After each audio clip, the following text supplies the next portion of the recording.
I am on a sandwich kick for sure, and today is no different. I'm starting early because I'm using the crock pot and I'm going to be making my version of those drip beef sandwiches. I have been seeing them everywhere online lately and they've been on my list for years, and so I feel like I had to make them. I am not working off of a recipe as per usual, but I guess I can write down what I'm using and kind of like what I'm doing, but it's a very simple recipe because of the crock pot and there are very few ingredients, so this makes it nice. Of course, you can dump and go this thing, but I am feeling a little extra this morning and I want to sear off my roast before putting it into the crock pot. All that extra flavor does pay off and there's nothing like it. Let's get over to the stove. I've got my skillet, medium-high heat. I want to get this at a good temperature because I want this to sear very nicely. We're not going to cook it on the stove. We just want to get that really good crust. Got a little bit of vegetable oil in here and I'm just waiting for this to come up to temperature. Got my roast over here. This is a chuck roast and I have heavily salt and peppered it. That's the sound you want to hear. Salt and pepper the other side.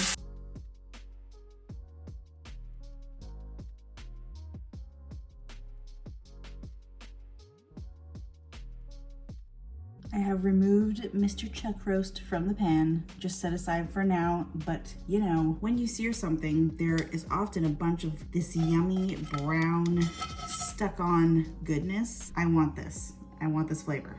So what I'm gonna do is deglaze the pan a little bit, just with some water. It should lift right up.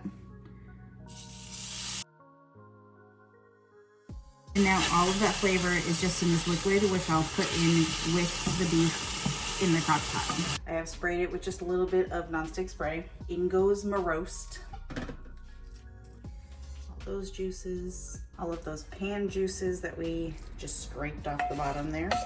Might not be a whole ton, but that is a lot of flavor. And just a couple more things. I chopped up some onion. I like onion in these kind of sandwiches, so I'm adding it. I have a packet of au jus here. I'm going to put this into some beef broth, stir it in. I'm gonna pour this in here. Because these are drip beef sandwiches, I want to be able to dip my sandwich in something because I love when there's a lot of liquid and you can just smother the sandwich in that beef broth. It is perfection. That's it. I'm going to put this on low. My roast was only about 2 pounds. So I doubt this will be an 8-hour adventure for me, but you cannot overcook a pot roast. And I like cooking pot roast on low as opposed to high. I feel like it just cooks it better. It just tastes better to me. Of course, if you're in a pinch, high for 4 hours will do the trick, but I always go on low, and this one will probably be around 6 hours because of the size of the roast, but low for 8, perfect every time. Cover it up. And we'll see you later. It has now been several hours. This thing smells so good. I need to start getting things together to eat it because I just like need this sandwich. Trying to decide whether I want to shred it up and put it back in the crock pot or if I want to take the meat out, shred it up, and then just leave it out and then just scoop the sauce.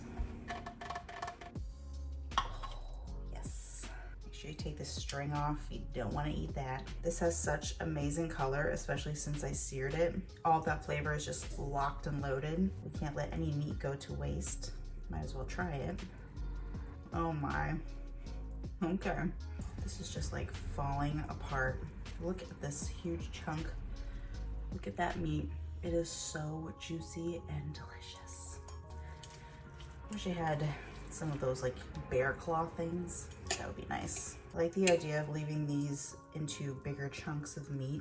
I think I've made the decision to leave the meat out. I don't want it getting lost in all of the sauce. That's my job. I want to get lost in the sauce. In here, my onions are all soft and that sauce is so flavorful. I'm gonna definitely be taking some of the onions to put into the sandwich, but this is going to be my dip. Oh, it's gonna be good. I am going to prep my bread now. My oven is on a broil. Let's put it together. Still have this really beefy loaf from my previous video with the chicken and cheese. So I'll slice off a piece of this.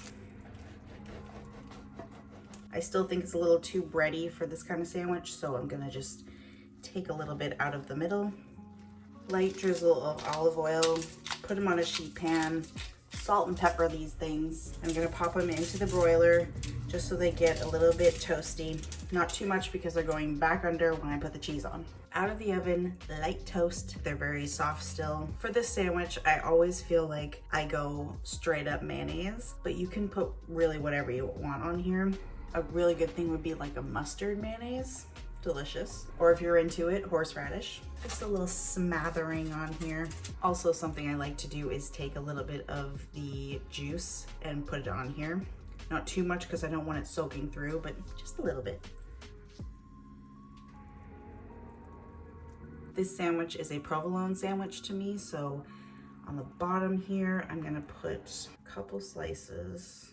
Get my meat all piled up in here. You want lots of it. I guess I was proactive in digging the little trench in here because now more meat can fit in here, which is never a bad thing. Now, onions. These are all soft and yummy. They still have a little bit of crunch to them, and look at the color. They have absorbed all of the juice of that meat. Another couple slices of cheese. Do not be stingy on the cheese with the sandwich. Back in the oven, this top bun's gonna toast up just a little more, and this cheese is gonna melt, and it's gonna be beautiful. You guys, what do I have here? Look at this melty cheese. All that beef and onions are under there. This one toasted up a little more. Looks beautiful. I wanna top this with a little more salt and pepper. Crown your king. The top is so soft still, and the bottom is soft, but crunchy on the inside. Look at that.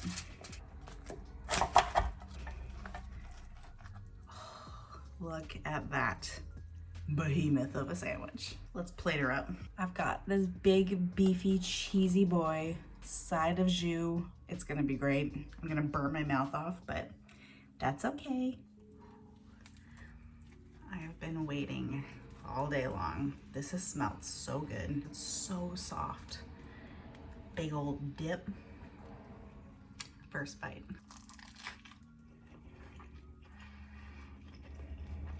Can you see? Oh my land. Hold on, I need another bite.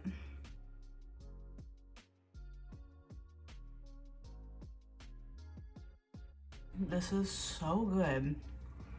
It's the perfect day for it because it's kind of cold and rainy. It's so comforting and warming, and the bread is so crunchy on the inside, but it is like a pillow on the outside, and that meat is so tender.